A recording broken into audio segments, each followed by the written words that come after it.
Saúdo o querido irmão e a querida irmã na paz do Senhor Jesus Cristo. Estamos aqui mais uma vez com a lição de número 4 adiante de nós, intitulada A Sutileza da Normalização do Divórcio. Esta lição está na série de lições bíblicas proposta pela CPAD para o terceiro trimestre deste ano, intitulado Os Ataques contra a Igreja de Cristo, as sutilezas de Satanás nos dias que antecedem a vinda do nosso Senhor Jesus Cristo. E o tema desta lição, tratando-se da normalização do divórcio na sociedade, suas implicações para a igreja, é seguramente um assunto pastoral em sua natureza e aplicação. No entanto, muitos de nós, professores de escola dominical, não somos pastores e temos ainda, no entanto, o encargo de compartilhar algum pensamento, entendimento e instrução bíblica em cada uma de nossas classes de escola dominical. Por isso, nós vamos dividir o roteiro para estudo que nós propomos para os irmãos em 3 tópicos, os quais entendemos que serão próprios para serem compartilhados com a nossa classe, juntamente, com certeza, com o comentário da lição que o pastor José Gonçalves propôs para nós. Glória a Deus! A partir de então, eu gostaria de trazer uma segunda série de ensinos, um segundo passo sobre este assunto, o qual eu trarei disponível para os irmãos numa live nesta quinta-feira à noite, às 21 horas, horário de Brasília, quando nós estaremos trazendo uma proposição mais pastoral, não com certeza da minha parte, mas aquilo que o pastor José Gonçalves propôs no seu livro que caminha paralelo a esta lição, bem como também estatutos eclesiásticos da Assembleia de Deus brasileira e americana, e vamos trazer também em algum momento uma parte pessoal no sentido de irmãos para irmãos, servos de Deus que servem nas igrejas e estão observando nestes dias, como diz, a sutileza desta realidade pervasiva do divórcio, não só no mundo, mas acontecendo também, ou pelo menos movendo alguma realidade dentro da igreja. Portanto, nós propomos aos irmãos que na quinta-feira, às 21 horas, esta live não estará disponível depois para ser vista no YouTube. No entanto, na quinta-feira, os irmãos todos estão convidados para participar conosco dela. Amém? Vamos começar a nossa lição de número 4 com a leitura bíblica em classe, a qual está em Mateus 19, 1 a 9, se lê da seguinte maneira: E aconteceu que, concluindo Jesus estes discursos, saiu da Galileia e dirigiu-se aos confins da Judéia, além do Jordão, e seguiram-no muitas gentes e curou-os ali. Então chegaram ao pé dele os fariseus, tentando e dizendo: É lícito ao homem repudiar sua mulher por qualquer motivo? Ele, porém, respondendo, disse-lhes: Não tendes lido que no princípio o Criador os fez macho e fêmea, e disse: Portanto, deixará o homem pai e mãe, e se unirá à sua mulher, e serão 2 numa só carne? Assim não são mais 2, mas uma só carne. Portanto, o que Deus ajuntou, não separe o homem. Disseram-lhe eles: Então, por que mandou Moisés dar-lhe carta de divórcio e repudiá-la? Disse-lhe ele: Moisés, por causa da dureza do vosso coração, vos permitiu repudiar vossa mulher, mas ao princípio não foi assim. Eu vos digo, quem é este? É Jesus. Porém, que qualquer que repudiar sua mulher, não sendo por causa de prostituição, e casar-se com outra, comete adultério, e o que casar com a repudiada também comete adultério. Palavras claras de nosso Senhor Jesus Cristo em seu ensinamento e a explicação àqueles que o perguntaram acerca de uma exceção que foi concedida no tempo da lei. Digo exceção porque o próprio texto de Deus, da palavra de Deus aqui por Jesus, ele diz, a intenção não era essa. Glória a Jesus. Ele deu por este motivo, mas quando Jesus diz, ao princípio não foi assim, ele quer dizer que a intenção divina não era essa. Amém? Segundo texto que eu quero ler antes de começar a nossa classe, porque eu quero fazer 3 colocações antes de nós irmos aos nossos 3 tópicos. O segundo texto seria Malaquias, capítulo 2, versículo 14 ao 16, e a palavra de Deus diz assim: E dizeis, por quê? Porque o Senhor foi testemunha entre ti e a mulher da tua mocidade, com a qual tu foste desleal, sendo ela tua companheira e a mulher do teu concerto, ou seja, pacto, casamento. E não fez ele somente um, sobejando-lhe espírito, e porque somente um ele buscava uma semente de piedosos, portanto, guardai-vos em vosso espírito, e ninguém seja desleal para com a mulher da tua mocidade, da sua mocidade, porque o Senhor, Deus de Israel, diz que aborrece o repúdio.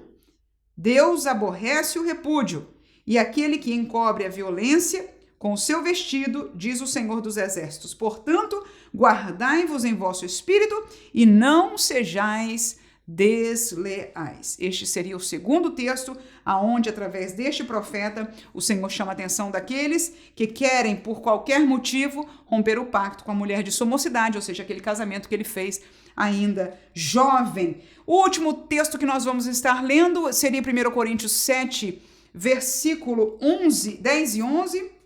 1 Coríntios 7, versículo 10 e 11, a palavra de Deus se lê da seguinte maneira: todavia aos casados mando, não eu, mas o Senhor, que a mulher se não separe do marido. Se, porém, se apartar, que fique sem casar, ou que se reconcilie com o marido, e que o marido não deixe a mulher. Então, nós vemos em 3 contextos aí a explicação de Jesus acerca do processo, ou da explicação, ou da lei do Antigo Testamento. Nós vemos o profeta Malaquias trazendo uma voz de Deus acerca deste assunto e terminamos com o apóstolo Paulo dizendo claramente que aquela orientação era do Senhor. Logo depois ele até fala alguma orientação que ele diz, isso digo eu, né? Não o Senhor. Claramente ele falando aqui que o Senhor lhe estava comandando dizer estas palavras. Portanto, irmãos, eu penso que nós podemos partir nessa lição de que o Senhor nosso Deus não concorda com o divórcio por qualquer motivo, como foi a pergunta dos fariseus para o Senhor. Que motivos são esses? Nós conhecemos, porque Jesus o disse aqui, a questão da prostituição, ou seja, o adultério, né? Então seria uma dessas causas, a morte também do cônjuge seria outra causa, para que a pessoa estaria livre, não é, deste pacto, ou poderia estar livre no caso do adultério, porque pode haver reconciliação, mas não havendo, então a pessoa, aquele que foi traído, ele está livre deste pacto. No Antigo Testamento, inclusive, o adultério era punido com a morte, então não existia, no caso de adultério, não existia a questão de divórcio, porque aquele que era pego em adultério, ele morria, não é? Portanto, a Bíblia não aprova o divórcio. Quero ainda terminar introdução dizendo que existem consequências negativas para todas as partes, mas principalmente para os filhos, caso haja. Amém, irmãos? Partindo desse pressuposto bíblico sobre a realidade do divórcio, nós vamos fazer 3 colocações, 3 tópicos que nós vamos comentar para a lição que nos está proposta. O primeiro deles seria o amor no combate ao divórcio. O segundo dele, as causas alegadas para excusar a infidelidade e o divórcio. E terminaremos falando sobre a restituição daquele que viveu um adultério ou divórcio. Amém?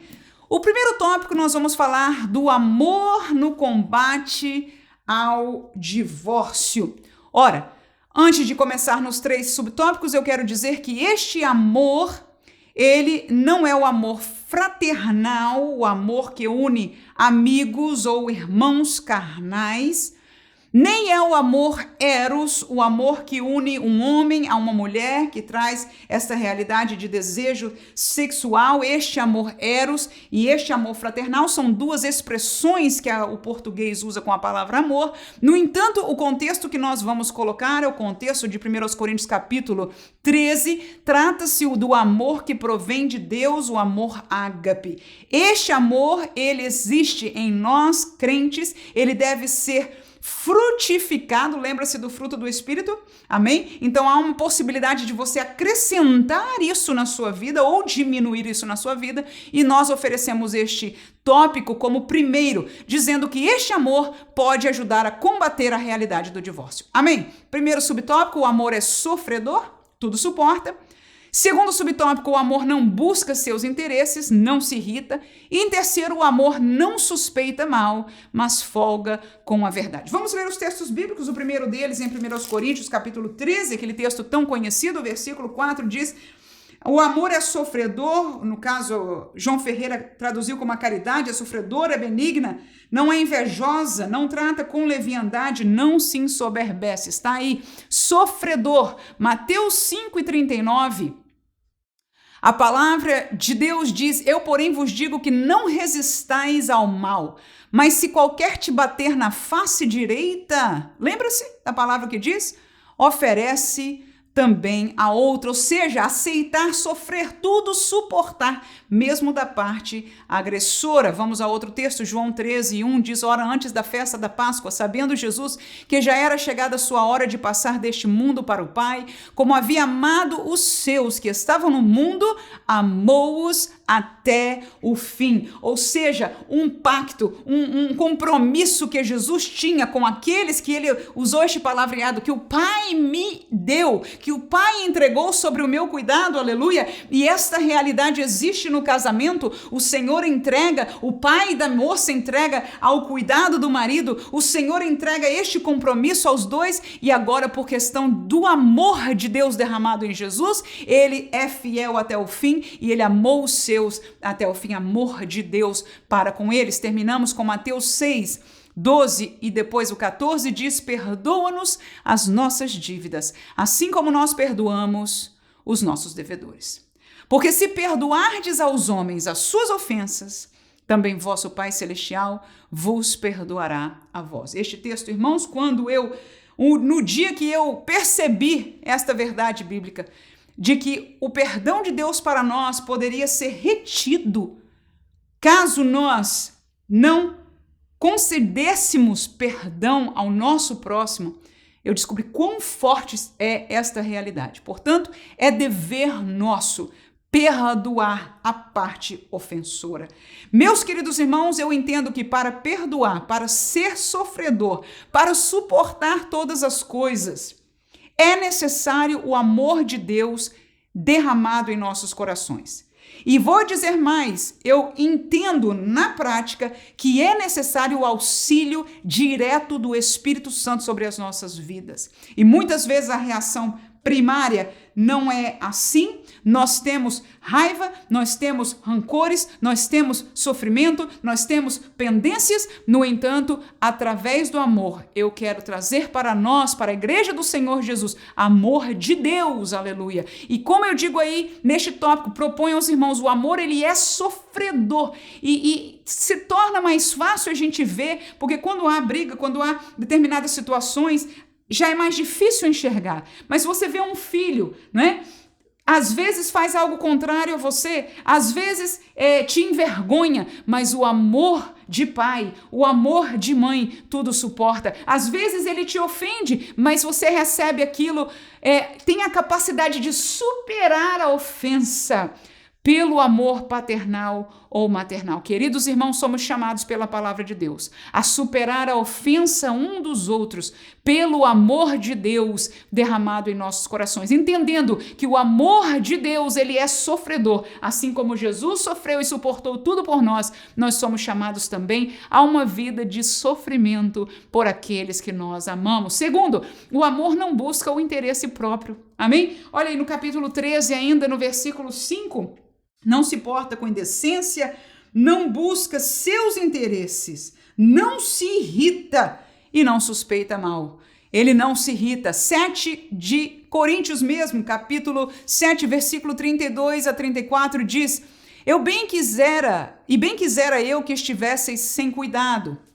O solteiro cuida das coisas do Senhor, e como há de agradar ao Senhor, mas o que é casado cuida das coisas do mundo, em como há de agradar a mulher. Há diferença entre a mulher casada e a virgem. A solteira cuida das coisas do Senhor para ser santa, tanto no corpo como no espírito. Porém, a casada cuida das coisas do mundo em como há de agradar ao marido. Portanto, Paulo aqui traz, num contexto do casamento, esta realidade de que o amor faz com que nós não busquemos o nosso interesse, mas o do outro. E isso é uma lição grande para as nossas vidas, para ser aplicada dentro do nosso casamento como reflexo do amor divino em nossas vidas, pensando no que é que vai satisfazer ao outro, no que é que vai agradar ao outro, porque quando agimos desta maneira, muitas vezes nós evitamos outras causas tantas que têm ocorrido naturalmente no casamento e têm trazido briga, discórdia e rancores e outros sentimentos. Então que o amor de Deus, que não busca os seus interesses, mas preocupa com o outro, possa pairar em nosso coração. Termino em Mateus capítulo 22, versículo 39, que diz: e o segundo semelhante a este é: amarás o teu próximo como a ti mesmo. Que texto é esse, irmão? É Jesus dando o resumo do que era a lei, né? Quando alguém perguntou a ele, ele disse, são dois, se resume em dois: amar a Deus sobre todas as coisas, e aí está o segundo: amar ao teu próximo como a ti mesmo. E se aquele homem que da história do samaritano, né, perguntou quem é o meu próximo, existe alguém mais próximo de você, irmão, do que o seu cônjuge? A pessoa que dorme na mesma cama que você, que acorda consigo todos os dias, que está na sua casa, quem você se comprometeu, não é? Um dia olhou para ele, olhou para ela e disse: eu te amo, eu quero estar com você para sempre. E este é o nosso próximo. Claro, há problemas, nós conhecemos esta realidade, mas o amor de Deus, ele tem poder se exercitado para ser algo, uma força divina no combate ao espírito de divórcio, à realidade de divórcio em nosso meio. Terminamos com: o amor não suspeita mal, mas folga com a verdade. No fim do 5 diz: não suspeita mal. No versículo 6 diz: não folga com a injustiça, mas folga com a verdade. Zacarias capítulo 8, versículo 16, a palavra diz: eis as coisas que deveis fazer. Falai a verdade, cada um com o seu companheiro. Terminamos esta colocação do amor no combate ao divórcio trazendo a nossa lembrança de que o amor um pelo outro não deve pensar mal, suspeitar mal, mas se alegrar com a verdade. A conversa, as palavras, o sentar e conversar e falar uma honestidade e verdade de seu coração, ou aquilo que fazemos, ser sincero em todo o tempo, é divino, irmãos, para nossas vidas, e ele pode ser a solução divina, porque, deixa-me dizer, quando nós fazemos coisas divinas, a virtude de nós é uma virtude de Deus, às vezes por obediência. Amém, igreja? Muitas vezes nós somos levados e constrangidos pelo Espírito Santo a perder, a não ganhar naquela disputa, a não sair ganhando naquele problema em relação ao nosso cônjuge. Mas por quê? Porque estamos ali em obediência, perdendo em função de exercer o amor, de exercer compaixão, de buscar o interesse do outro, de não se irritar no sentido de cumprir o mandamento de Deus. Que Deus nos ajude sempre a viver uma vida menos carnal, mais espiritual, buscando os frutos do Espírito e entre eles, aleluia, o amor de Deus que está derramado em nossos corações. Vamos ao segundo tópico. Segunda coisa seriam causas alegadas para excusar a infidelidade e o divórcio. Seriam elas: o fim das brigas, rumo à liberdade. O fim da falta de amor, rumo à felicidade. Terceiro, o fim das acusações, não mais julgado. Ora, antes de terminar a explicação destes tópicos, eu gostaria de mencionar de que, inclusive, foi um comentário do meu pastor, dizendo num desses roteiros que ele ensinou, que nós ouvimos o seu comentário, dizendo que a maioria, no entanto, dos divórcios acontece por questão de deslealdade, ou seja, o fator que faz com que haja esta ruptura, não a questão das brigas necessariamente, mas a ruptura é porque já há uma questão de deslealdade e, como Jesus disse, na verdade não precisa nem ser consumado. Quando alguém já em seu coração já desejou aquela mulher ou aquele homem que não o seu cônjuge, já está em pecado. Amém? Mas vamos manter nestes tópicos o fim das brigas. Provérbios 19, 13, a palavra de Deus diz: grande miséria para o pai, o filho insensato, e um gontejar contínuo às contenções da mulher. Briga na sua casa, ouvir palavras sempre de brigas. 12:4 de Provérbios, ainda a palavra diz: a mulher virtuosa é a coroa do seu marido, mas a que procede vergonhosamente é como apodrecimento dos seus ossos. 21 ainda de Provérbios, versículo 19, diz: melhor é morar numa terra deserta do que com uma mulher rixosa e iracunda. Mais uma vez, uma realidade de briga dentro da casa, de sentimento, de colocação de coração obstinado, endurecido, né? Desagradável. E tudo isso eu vejo aí, apesar de ser uma coisa possivelmente natural, é a cura na realidade espiritual. Amém, irmãos?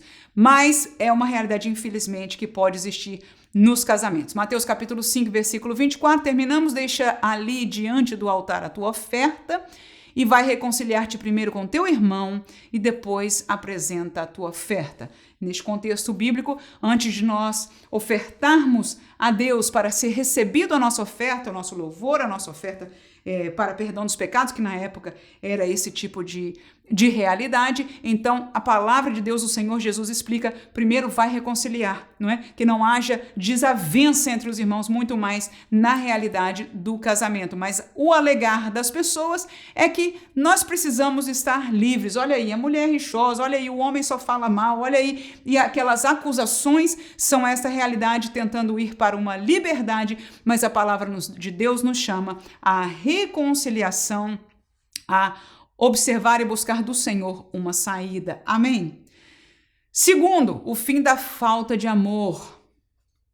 Tenho que voltar, tenho que buscar a felicidade. Mateus 24, versículo 12, a palavra de Deus diz o seguinte: e por se multiplicar a iniquidade, o amor de muitos esfriará. Realidade essa dos fins dos tempos, que é uma realidade para a igreja em geral, mas com certeza também dentro das famílias. 19:10 de Mateus diz: disseram-lhe seus discípulos: se é assim a condição do homem relativamente à mulher, não convém casar. Que contexto é esse? É o último versículo depois da leitura bíblica em classe, nós lemos o 9.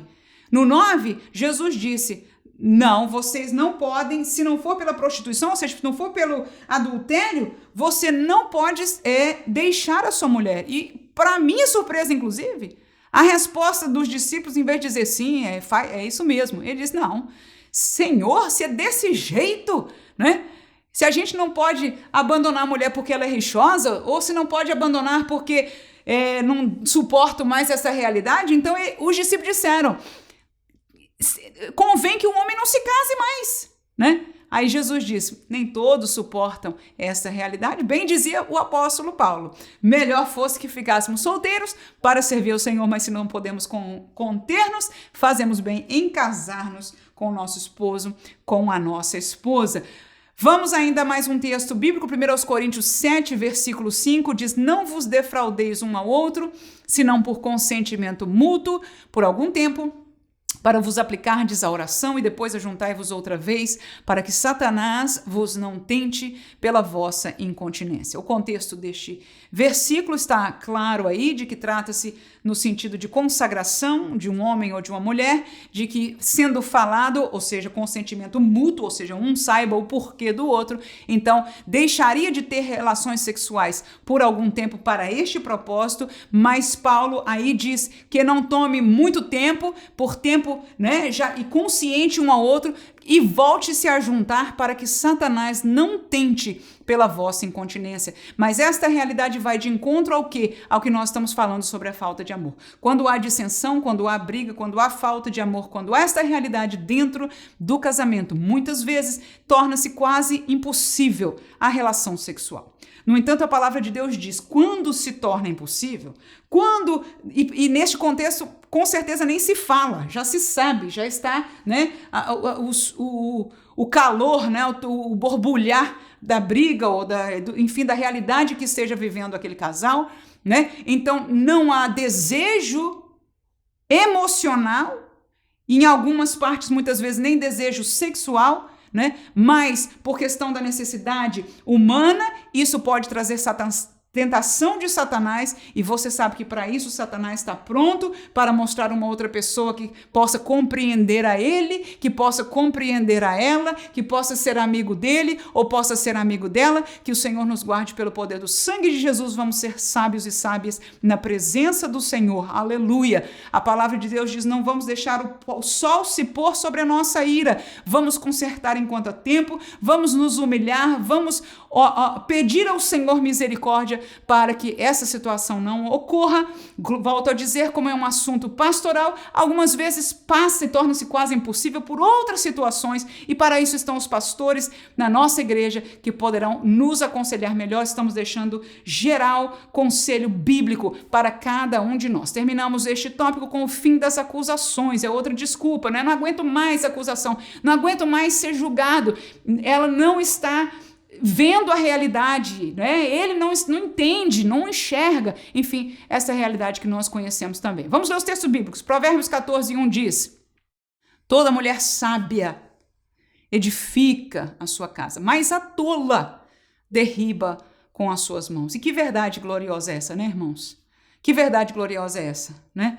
Que às vezes a gente não quer fazer o mal, mas em nossa tolice, falta de sabedoria, muitas vezes pioramos uma situação. Pode existir dos dois lados, ainda que a Bíblia coloque neste lugar a mulher. 1 Coríntios 11:31, porque se nós não julgássemos a nós mesmos, não seríamos julgados. O contexto deste é da Santa Ceia, para sabermos se estamos ou não em pecado, mas eu posso aplicar este texto. Em que sentido, irmã? Que a nossa justiça, ela é de acordo com um lado, né? É o nosso lado. Quando a gente vai ver a situação, é por isso que é muito importante, em determinadas situações da nossa vida, a gente ter um olho de fora. E isso acontece no aconselhamento pastoral. O que o pastor vai fazer? Ele vai ouvir as duas partes, né? Porque em ouvir as duas partes e com a presença do Espírito Santo de Deus, não é? Ele pode melhor julgar, ajudar aquela situação. Por isso, se nós conhecemos e sentimos, estamos sofrendo, com certeza o que vai ser mais forte em nossas vidas será a nossa parte, a nossa visão, mas ela pode estar comprometida por essa realidade. Gênesis 3:12-13. Então disse Adão: a mulher que me deste por companheira, ela me deu da árvore e comi. E disse o Senhor à mulher: por que fizeste isso? E disse a mulher: a serpente me enganou. Ou seja, esta realidade de acusações, sempre passando a culpa por o outro, né? E todos pagaram o preço do pecado, irmão, porque o que nós precisamos erradicar na nossa vida como crentes, na nossa vida matrimonial, é não abrir brecha, como Paulo diz. Não vamos deixar Satanás tentar a nossa vida, porque às vezes até as brigas, às vezes até as dissensões, às vezes essa realidade foi fruto, não é, de algo espiritual que nós não deixamos, não usamos de sabedoria, não percebemos, não é? O enganar, o agir do inimigo para destruir a nossa família, destruir a nossa vida. Que Deus continue guardando a igreja do Senhor Jesus nesta luta em guardar, em salvaguardar a família da igreja, que hoje mais do que nunca é importante nós como igreja levantarmos famílias santas para que este mundo conheça o que Deus instituiu para ser, aleluia, para que o homem deixe o pai e a sua mãe, se una à sua mulher, aleluia, sexo feminino, e eles sejam uma só carne, sejam felizes para procriar e viver como companheiros uns dos outros, para a glória do nome de Jesus. Terminamos esta lição com o terceiro tópico: restituição daquele que viveu um adultério ou divórcio.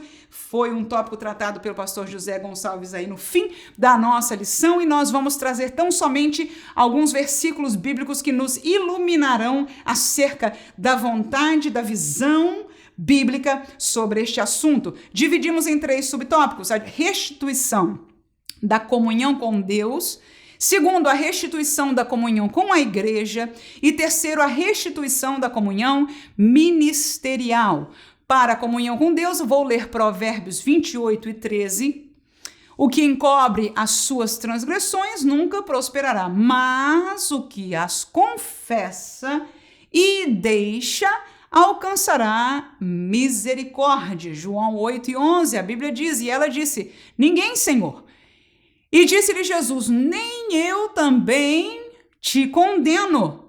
Vai-te e não peques mais. Que caso era este? De adultério.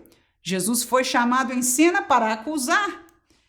E ele, você conhece a história, perguntou aos demais, quem não tem pecado, então seja o primeiro a executar o juízo da lei. Todos saíram porque entendiam claramente que tinham culpa diante de Deus. E Jesus pergunta àquela mulher, onde estão os teus acusadores? E ela diz, ninguém sobrou. Então Jesus disse, eu também não te condeno, aleluia, ou seja, há perdão em Jesus, mas este perdão é vinculado, aleluia, a um arrependimento que Jesus já tinha visto, mas a não voltar a pecar, que seja essa uma realidade espiritual, é para com Deus, por isso estamos falando aqui da comunhão para com Deus, Jesus perdoou, Deus perdoou, mas é uma realidade entre nós. Hebreus 8:12 diz, porque serei misericordioso para com as suas iniquidades, e de seus pecados e de suas prevaricações não me lembrarei mais. O que é isso, irmãos? Quando Deus perdoa, ele esquece. Nós perdoamos, mas às vezes jogamos na cara. Precisamos aprender do Senhor. Quando alguém vem para Cristo, vem do mundo, o Senhor perdoa o que ele fez, porque fez naquele contexto do tempo da ignorância, irmãos. Então ele deve ser recebido. Se Deus o recebeu, muito mais a igreja tem que receber, porque nós somos tão humanos, não é? Quanto essa pessoa, sabemos que passível ao pecado, ao erro. Se Deus recebeu, nós também temos que receber. No entanto, já entendemos, voltamos, que esta pessoa deixe o pecado, glória a Jesus e a vida de pecado. Terminamos com Atos 17:30, que diz, mas Deus, não tendo em conta os tempos da ignorância, tá aí o versículo, anuncia agora a todos os homens em todo lugar que se o quê? Arrependam. Então, estes dois contextos do perdão com o arrependimento estão vinculados. A perdão, a comunhão, a volta à comunhão com Deus, com certeza, para aqueles que se arrependeram. E a comunhão com a igreja? 1 Coríntios capítulo 5, vou ler o versículo 1, depois o 5, e terminarei com o 13. Diz, geralmente se ouve que há entre vós fornicação e fornicação tal, que nem ainda entre os gentios, como é haver quem abuse da mulher de seu pai, versículo 5.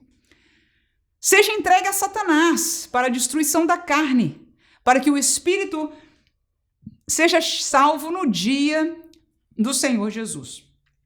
Termino com o 13, que diz, mas Deus julga os que estão de fora. Tirai, pois, dentre vós a esse iníquo. Que isso, irmão? Que texto é esse? Ora, na igreja de Corinto, Paulo ficou sabendo desta realidade, de um membro da igreja que estava tendo relação sexual com a mulher de seu pai. E ele disse, irmãos, no mundo isso seria escândalo. Como é que vocês nem se entristecem por essa realidade? Então ele chama a atenção e diz, olha, tem que ser tirado, disciplinado da igreja. Joga ele na mão de Satanás para que depois, digo eu minhas palavras, se arrependa. Qual é o versículo 5 aí? O que diz no versículo 5? Né? Joga na mão de Satanás para a destruição da carne, para que o espírito seja salvo, para que possa ser salvo, se houver arrependimento até o dia do Senhor. Amém, irmãos? Então, esta realidade de pecado na igreja, pela luz bíblica, ela não pode ficar. Toda a realidade de pecado sexual, Paulo aí falou de um absurdo, que ele disse, até no mundo isso seria extravagante e horroroso. Muito menos na igreja, mas a palavra de Deus nos ensina que qualquer desvio moral dos crentes deve ser observado pela igreja. Mas vamos ao 2 Coríntios, que é a carta seguinte. Paulo mandou uma carta, depois ele enviou um obreiro que viu a obediência da igreja, que soube do bem-estar e do caminhar da igreja, e depois de ele ouvir este relatório do obreiro, então Paulo escreve uma segunda carta, e é neste contexto que nós lemos o capítulo 2, do versículo 6 ao 11, que diz assim, basta ao tal esta repreensão feita por muitos, de maneira que, pelo contrário, deveis antes perdoar-lhe e consolá-lo, para que o tal não seja de modo algum devorado de demasiada tristeza. Pelo que vos rogo, que confirmeis para com ele o vosso amor. E para isso vos escrevi também, para por esta prova saber se sois obedientes em tudo. E a quem perdoardes alguma coisa, também eu, porque eu também perdoei, se é que tenho perdoado, por amor de vós, o fiz na presença de Cristo, para que não sejamos vencidos por Satanás, porque não ignoramos os seus ardis. Irmãos, deste texto eu entendo, me chama a atenção, melhor dizendo, duas realidades. Primeiro, se verdadeiramente este contexto aqui é a reconciliação daquele jovem, ou não, o fato é de que esta pessoa, do contexto de Paulo aqui do capítulo 2, é alguém que estava demasiadamente triste, como que clamando a reconciliação. Esta pessoa foi tirada, foi disciplinada, foi repreendida e agora estava lá, talvez ouvindo a palavra, os hinos do lado de fora da igreja, não sei exatamente como acontecia, mas o fato é que ele estava como um pedinte espiritual, alguém que se arrependeu, porque Paulo disse, ele está sendo completamente devorado de demasiada tristeza. E qual foi a colocação de Paulo para a igreja? Ou seja, o que é que a igreja deve fazer para alguém que se arrependeu? Aleluia! Então ele diz, pelo contrário, irmãos, o que ele diz aí? Vamos perdoar e consolar o sujeito, e vos rogo que confirme para com eles vosso amor, aleluia, né? E Paulo diz o seguinte, eu também vou perdoar, e ele diz assim, olha, no versículo 10 no final, para que não sejamos vencidos por Satanás, porque não ignoramos os seus ardis. Eu termino com este texto porque que é importante, o que me chamou a atenção neste contexto aqui, irmãos? Quem quer matar, quem quer botar uma pessoa no inferno, irmão, é Satanás. A igreja, ela quer reconciliar, ela quer ser caminho de ligação com Deus, porque todos nós somos conectados com Deus pela graça, teve que haver perdão para nós também. Alguns perdão pouco abomináveis, outros muito abomináveis. Mas o fato é que a graça, o sangue de Jesus, o amor de Deus e a igreja que entrou em ação para falar a palavra de Deus, para orar, para buscar, aleluia, tudo isso nós fazemos e Satanás está o tempo todo para matar, para roubar e para destruir. Então Paulo diz, não vamos ser vencidos por Satanás, porque Satanás é cheio de ardis, de armadilha, irmãos. Amém, igreja? Para que nós entendamos que muitas vezes até no nosso rancor, no nosso religiosidade, por vezes correta, mas não vamos entender, vamos ser sensíveis de que Satanás às vezes endurece o nosso coração para além do necessário, né? Para impedir esta realidade. Então estejamos todos em consciência disso, e para isso Deus põe homens de Deus, aleluia, nas igrejas que estejam julgando, aconselhando, disciplinando, restaurando na presença do Senhor, porque estes homens, irmãos, escute por favor, eles vão dar conta deste assunto a Deus. Amém? A palavra de Deus diz que Deus vai cobrar deles. E nós vamos falar um pouquinho mais sobre isso na nossa live, para que nós como igreja tenhamos paz, aleluia, e tenhamos amor, aleluia, e tenhamos entendimento, mas sejamos com certeza sóbrios, justos e fiéis à palavra de Deus. Amém? Terminamos com a restituição da comunhão ministerial, assunto com certeza ainda mais delicado do que a reconciliação da igreja, mas eu deixo como luz estes versículos para a meditação dos irmãos. 1 Timóteo capítulo 3, versículo 4 e 5 diz a palavra que governe bem a sua própria casa, tendo seus filhos em sujeição com toda modéstia. E aí vem a pergunta-chave, porque se alguém não sabe governar a sua própria casa, terá cuidado da igreja de Deus? Deixo este texto como luz para a pergunta da restauração de alguém que viveu um adultério, um divórcio, não sendo vitimado, pelo contrário, sendo o culpado em ser reconciliado ministerialmente. 5, 19 e 20, a palavra de Deus diz assim, não aceites acusação contra o presbítero, senão com 2 ou 3 testemunhas. Mas aos que pecarem, repreende-os na presença de todos, para que também os outros tenham temor. Termino estes textos bíblicos com Lucas capítulo 12, versículo 48. Mas o que não soube e fez coisas dignas de açoites com poucos açoites, será castigado. E a quem muito for dado, muito se lhe pedirá. E ao que muito se lhe confiou, muito mais se lhe pedirá. Terminamos este estudo, irmãos, que eu deixo para que aqueles que desejarem, com certeza, compartilharem algo disso em suas classes de escola dominical, mas nós traremos na quinta-feira, dia 21 de julho, às 21 horas, horário de Brasília, um estudo adicional, onde nós traremos, como já dissemos no princípio, alguma visão pastoral do pastor José Gonçalves e outros textos que nós estamos coletando para compartilhar como segunda parte deste estudo para sua apreciação, para a glória do nome do Senhor Jesus. Que Deus abençoe a cada um de vós. Amém.